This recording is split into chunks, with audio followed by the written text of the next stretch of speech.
Bonjour. Nous allons réfléchir aujourd'hui à ce que peut être cette expression de euh, exposer mon âme, de donner mon âme à lui faire face à l'agression, à la difficulté, à tout un ensemble de choses.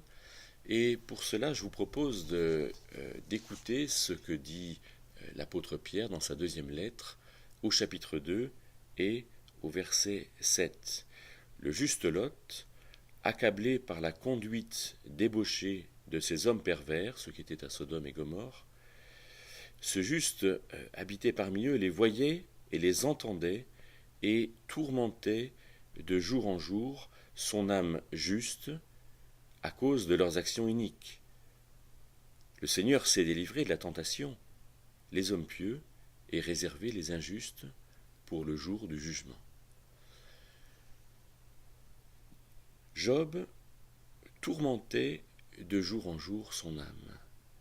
Et dans son comportement, il faisait finalement ce qu'il fallait pour que son âme soit largement blessée. Regardons un petit peu cela de plus près. En premier lieu, il est dit de Lot dans ce verset 7, qu'il était accablé par la conduite débauchée des hommes pervers. Alors quand on voit à la télévision, à la radio, dans les journaux, sur Internet, un ensemble de comportements qui sont tout à fait injustes, qui font mal, qui nous font mal, qui nous font peur de les subir finalement, alors c'est normal qu'on soit accablé. Et, mais Job donc était accablé par cette conduite, mais il est dit que ce juste qui habitait parmi eux, et donc on entend qu'il avait choisi quelque part de préférer de rester dans la compagnie d'hommes débauchés et pervers plutôt que d'aller habiter ailleurs.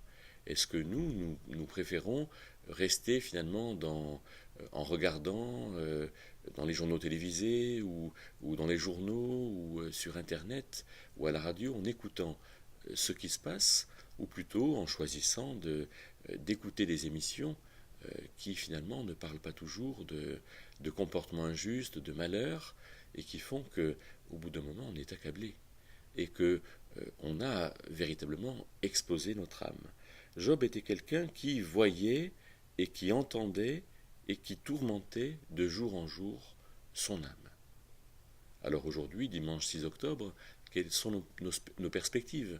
Est-ce qu'on est plein de crises économiques, d'incertitudes, de violences, d'attraction vers un ensemble de choses? Ou au contraire, est-ce que nous décidons quelque part de faire des choses qui sont justes, qui sont belles, qui sont opportunes, et d'être en relation avec des gens qui nous respectent et que nous respectons? Alors je pense qu'en premier lieu, il nous faut nous rendre compte qu'on accable notre âme. C'est pas certain qu'on s'en rende compte. Quand on se laisse aller à la colère, à la jalousie, à la comparaison, à la fuite, quand on nourrit nos pensées de choses qui finalement sont vraies mais ne sont pas objectivement valables, qui ne nous font pas du bien. Alors, une fois qu'on s'en rend compte, la grande question c'est comment est-ce qu'on peut ne plus le faire? Parce que quelque part on va dire mais on ne peut pas se cacher les yeux, on peut pas, il faut vivre dans notre société, quelque part il faut être au courant de ce qui se fait dans notre société. Mais voilà au verset 9 de ce passage de 2 Pierre 2, cette expression le Seigneur s'est délivré de l'épreuve ou de la tentation, c'est le même mot, les hommes pieux et réservé les injustes pour le jugement. Donc quel est le regard que nous avons, nous, sur, d'une part, ce qui est mauvais, et d'autre part, sur les hommes et les femmes qui commettent ce genre de choses?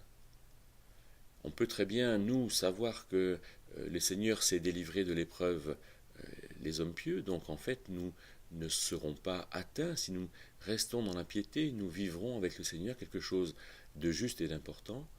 Et d'autre part, ces gens qui commettent, qui vont volontairement dans ces choses qui sont mauvaises, eh bien, sont réservées pour le jugement. Il y a un regard sur l'événement qui nous permet de ne pas accabler notre âme. On voit, on entend, mais on ne se tourmente pas. Alors c'est intéressant de lire dans la première lettre de Pierre, au chapitre 2 et au verset 11, une expression qui est un petit peu voisine de celle-là. Bien-aimés, je vous exhorte comme forains et étrangers, c'est-à-dire des gens qui parcourent les pays, mais en sachant que l'essentiel vient après, hein, ce qui est pérenne viendra après. Pour l'instant, nous sommes forains et étrangers. À vous abstenir des convoitises charnelles, lesquelles font la guerre à l'âme. 1 Pierre 2, 11. Et donc, non seulement je dois me rendre compte que j'expose mon âme, que je tourmente mon âme, non seulement je dois ne plus le faire en comprenant en fait comment ne plus le faire, et en comprenant que ce n'est pas forcément dans mon caractère, dans mon tempérament, mais dans les choses sur lesquelles je peux intervenir. Mais il faut aussi que je comprenne comment est-ce que cela vient, que je puisse éventuellement me l'expliquer ou l'expliquer à d'autres. Alors, les convoitises charnelles, les convoitises, qu'est-ce que c'est la chair? La chair, c'est la position d'indépendance à Dieu, c'est le fait de vivre de manière indépendante, coupée, de ne pas m'ouvrir à lui, de ne pas rechercher à comprendre les choses avec lui. Et de ce fait, je convoite, c'est-à-dire que j'ai un ensemble de choses en moi qui se produisent, et je deviens en quelque sorte déréglé à cause de cette indépendance. Et c'est là où j'expose mon âme, c'est là où je fais du tort à mon âme. Alors si je peux me l'expliquer, c'est certainement que je peux non seulement en sortir, mais aussi l'expliquer aux autres.